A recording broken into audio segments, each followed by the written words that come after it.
Okay, hello. This is Jessi Almstead, Hi.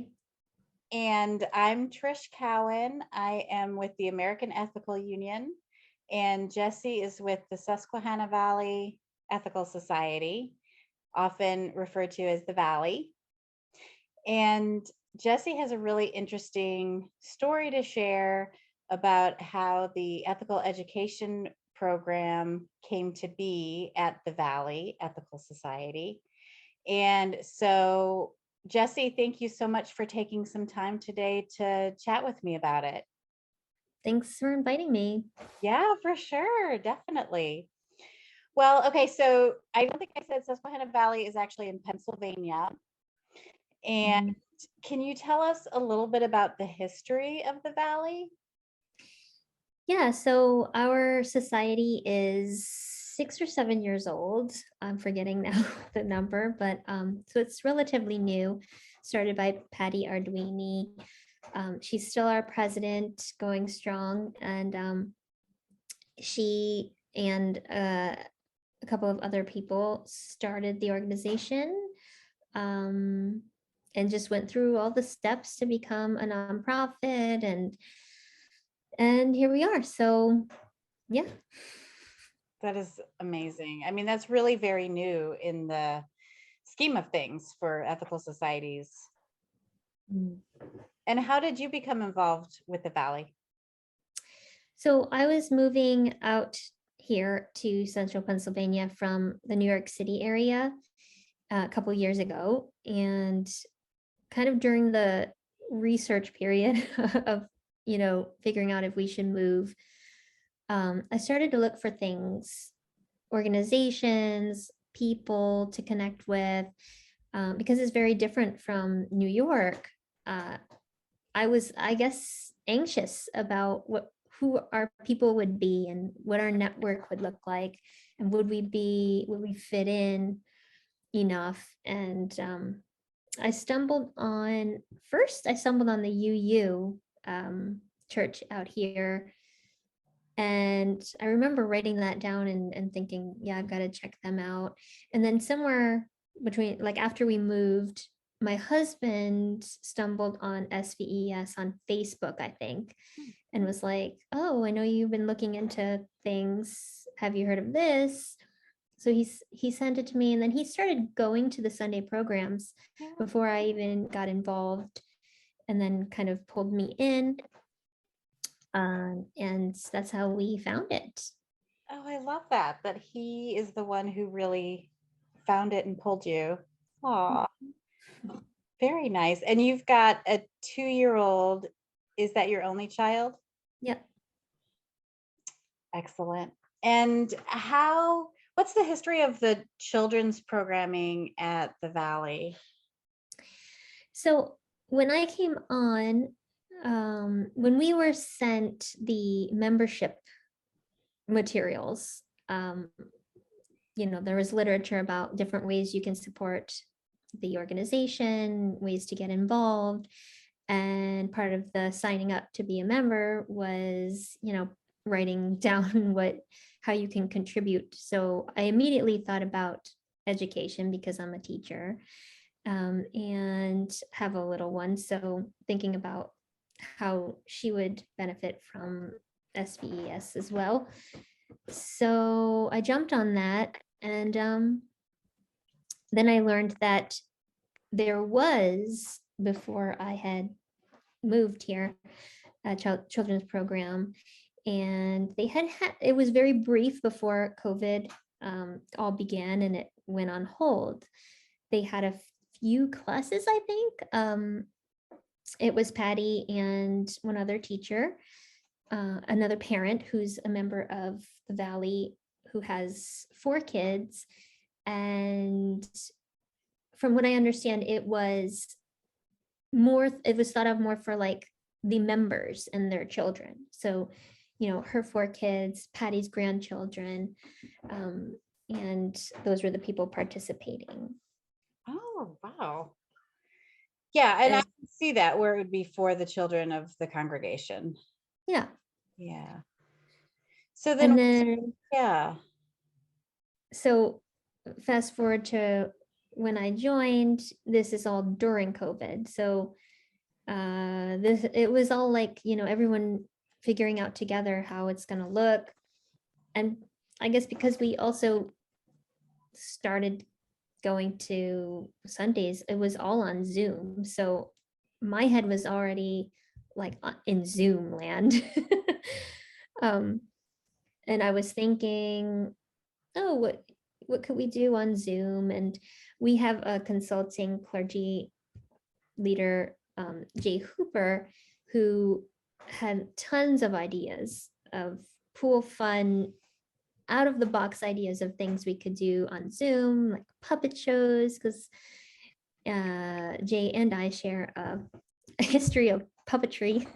Gosh. So that's to come, actually, but Sneak we peek. haven't tapped into that quite yet. But so I started to put out little videos on Facebook, like just reading kids' stories. We did a Black History Month series of books. So that's kind of how it started, just as like, what can I do to contribute? And how did you get feedback that people were receiving? Well, on Facebook video, whatever it is, there is like instantaneous feedback. People, you can see who's there and they're commenting or whatever. But I had put it out to my network here. And that mainly is my neighbors who all have kids and friends. And they, some of them watched with their kids and they were like, oh, this is great. When's your next one? Started to get some positive feedback there.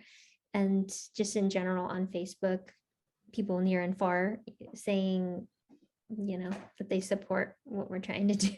So And so it really was going beyond Pennsylvania and beyond yeah, the a valley. little bit.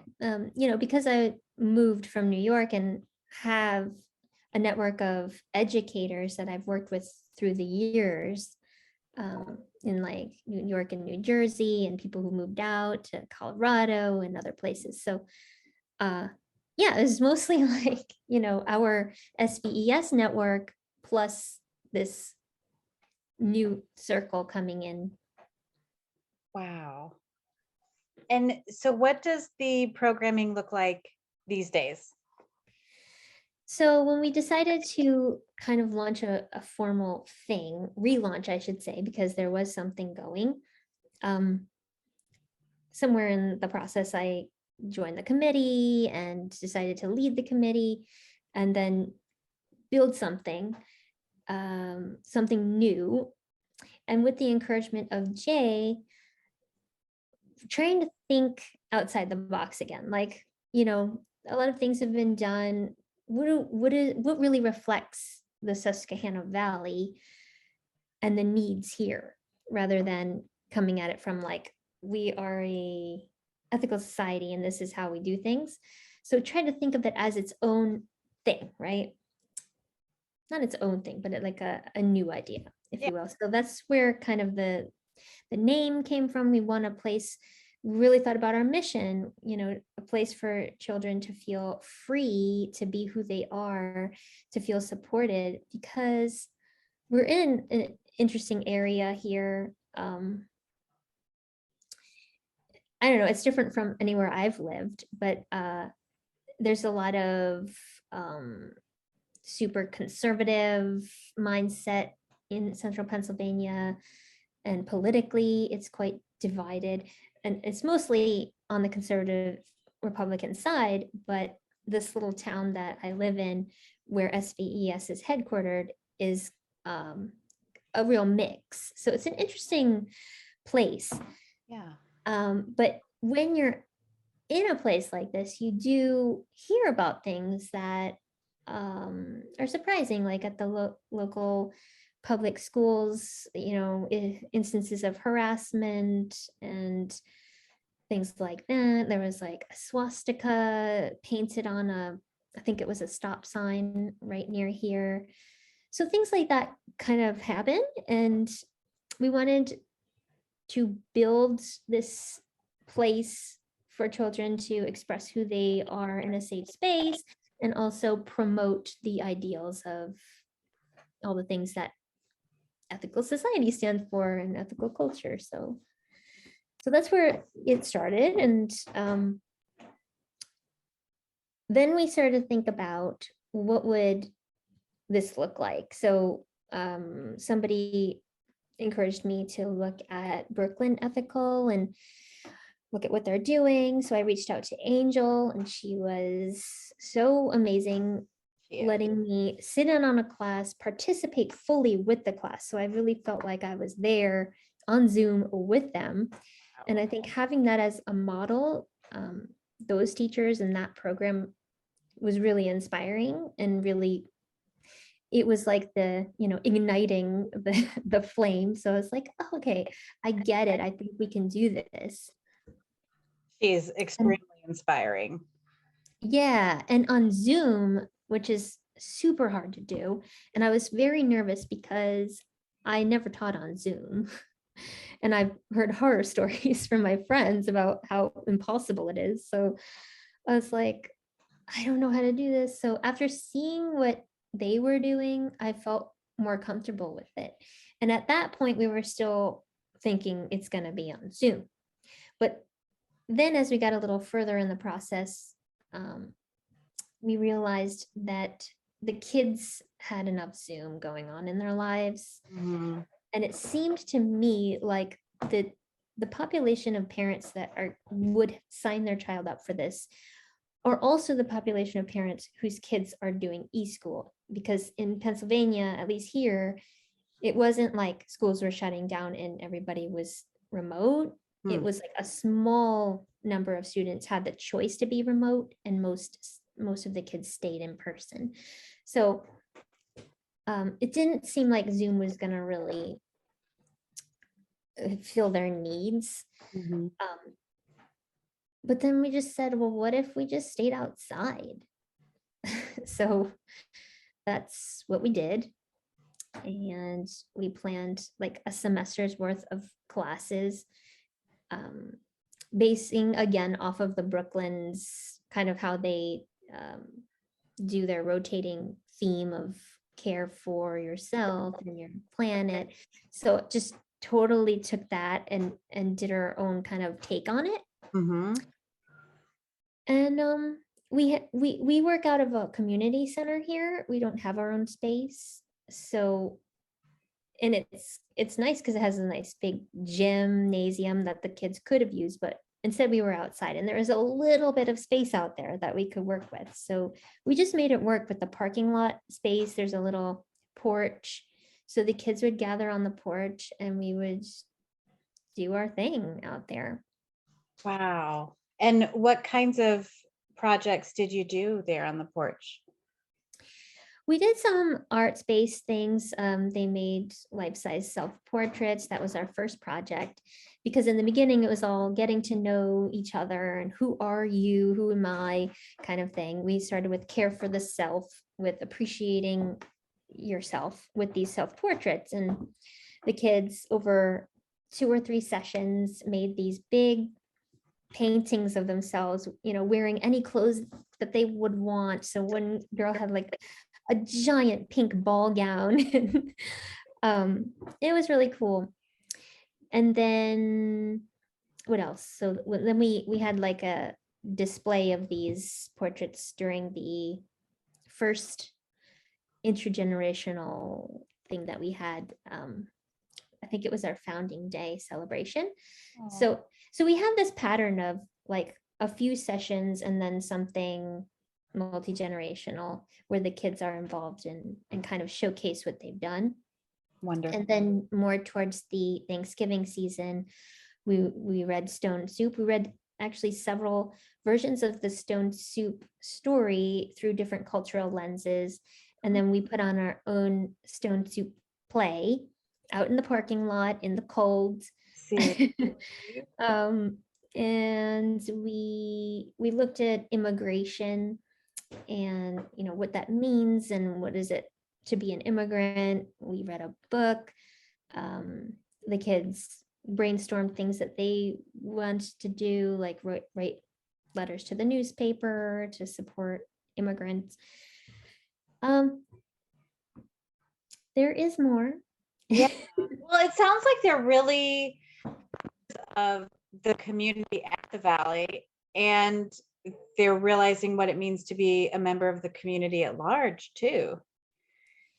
Yeah, that's the idea, and that's the thing that we learned from Brooklyn is you can start with the self and then kind of expand out to my friends and family. Like, what is it to be a good friend?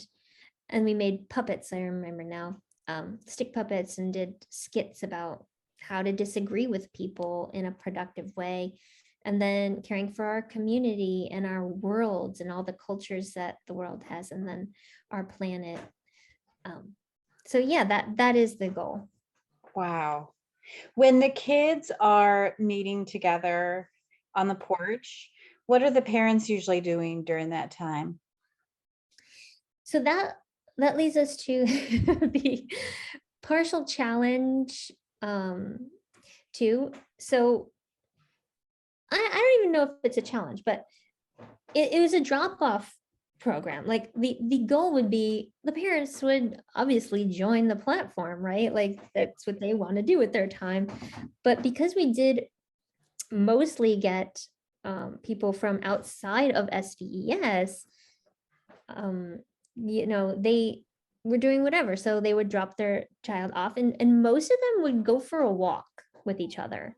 Nice. And during COVID times, like it actually felt like, to me, like a great little service we were doing to help them get some social time, get a little break on a Sunday. Sometimes they would stop and get a coffee and just walk around. If we were having an intergenerational thing, then they would join in, of course, but they weren't going to our platforms. So that led to a conversation about, like, is our goal to integrate the parents, and how are we doing that? How are we not trying hard enough? So I think one of the challenges for me is making sure that all the parents know what's going on at the Valley at large, and not just the school, and really encouraging them in a carrot way, not the stick way, to join in and take part. People have suggested asking for parent volunteers to co-teach, which I have not explored yet. So, and the reason is because I was getting the sense that they were appreciating the break, and so that's something that we, looking forward, are looking at. And I know in our like AU ed meeting that was brought up, that like, what is the parents' role in the greater society, right? Are they what is the expectations of them, and what should we be presenting to them as such? Yeah, it's tough. And I think that those expectations have probably changed, and the needs of the parents have probably changed. Like you said, you sensed that having that opportunity to have some time for themselves was really important to them. And I do think that's something that a lot of us are missing, even though we've had free time. It's like, but we are always with our family members. So I can see where having that break and knowing that your children are in good hands and learning something really beneficial, that would be pretty great. Yeah. How did you promote it to the community? Well, I started with that circle that I mentioned earlier. There's a really wide circle of parents here. There's a lot of younger families, or families with younger children. So it wasn't really hard to find people, especially because, and I think that COVID actually made it easier to attract people because they did trust us, and because of our values, they could see that, okay, in a place like central Pennsylvania where this is not a given, you have to remember, like, COVID is not taken seriously in a lot of places. So people that are really serious about masking, who feel it's important not to even go indoors with the child, and if they need to use the bathroom, they go one at a time.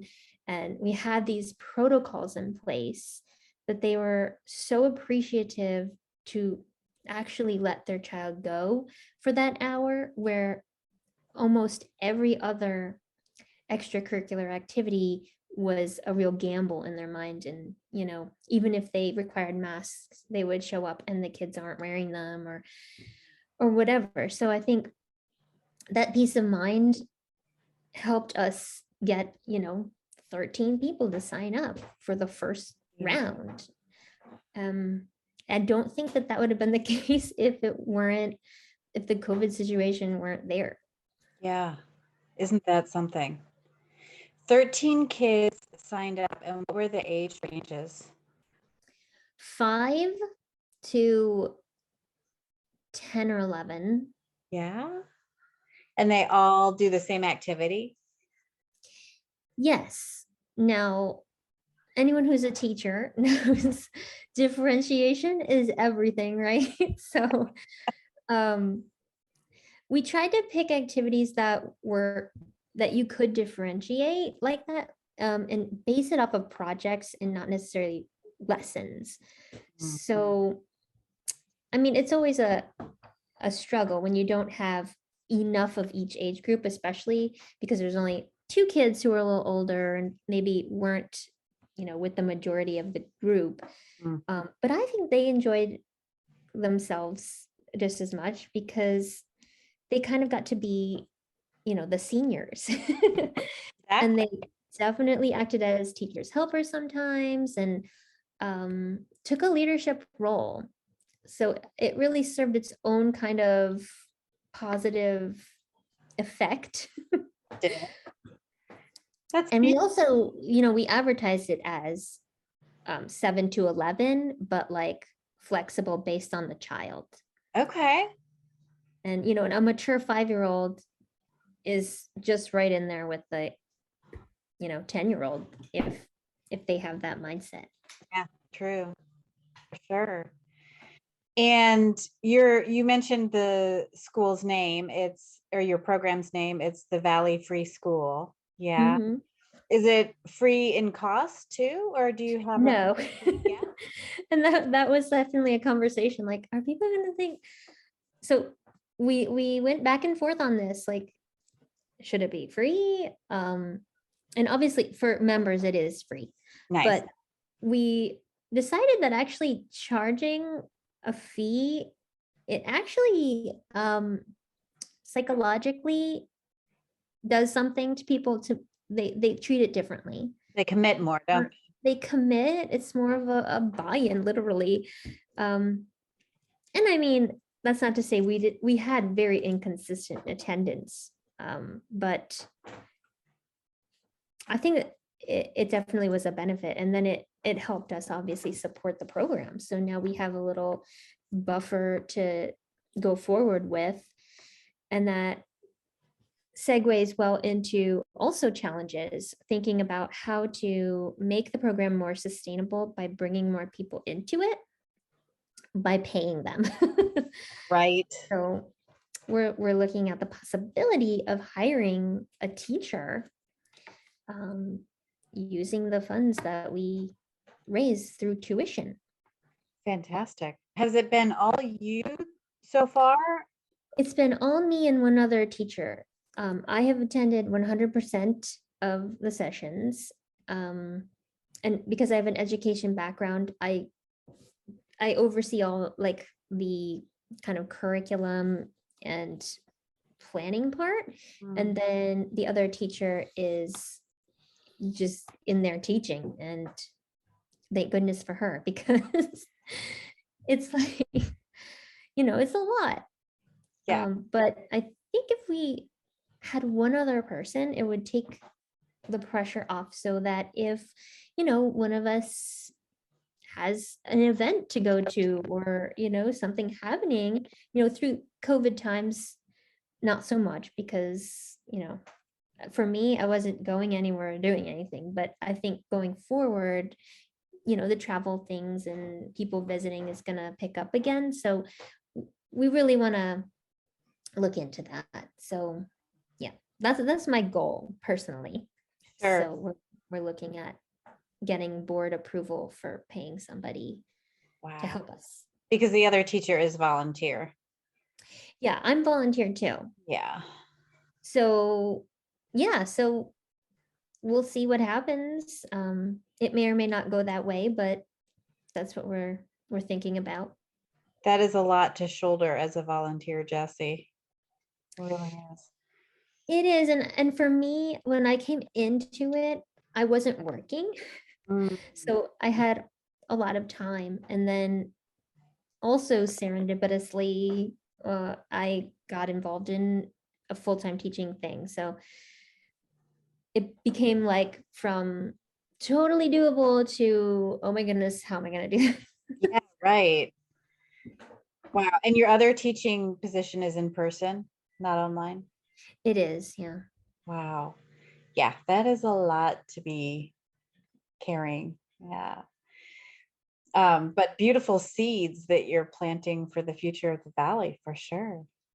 What are your hopes for the program? I guess during COVID and post-COVID. Yeah, we are all hoping that we can be in person indoors Mhm. at some point. That we can get more help wherever it comes from, some support in running the program. And we want to incorporate more community service. So going forward, really focusing on just getting into the community and doing things and pulling the families in more through the activity, so that the kids are so excited that they want to, bring their parents over to see and to help out. And so we're trying to think about that. How can we build more of an integrated community with parents and kids working together? So and we got so many ideas from all the other societies and what they're doing, especially around community service. Yeah, yeah, which is a foundation of ethical culture. Mhm. And it's something that the kids really get excited about too. Yes, definitely. Oh, how wonderful. Neat. Is there anything else I mean, I personally could ask you questions all night. I'm coming up with new questions and I'm like, okay, I don't need to ask you every little thing. But is there anything else that you'd like to share with other people who have a program, have a struggling education program, are thinking about starting a program? Any advice you have? Well, I would say to think about who it's for, I Mm. guess, and maybe broadening that thinking to, who are the people that aren't being served by things like this, that we can reach, and then how to reach them, which I don't know the answer to. But it's all problem solving, and it's different for every place and community. But I think there are kids that would love to be part of these programs that probably will never hear about them.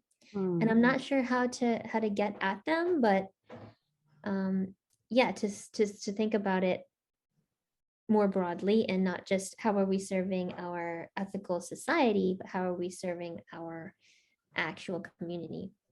Yeah, that's powerful advice.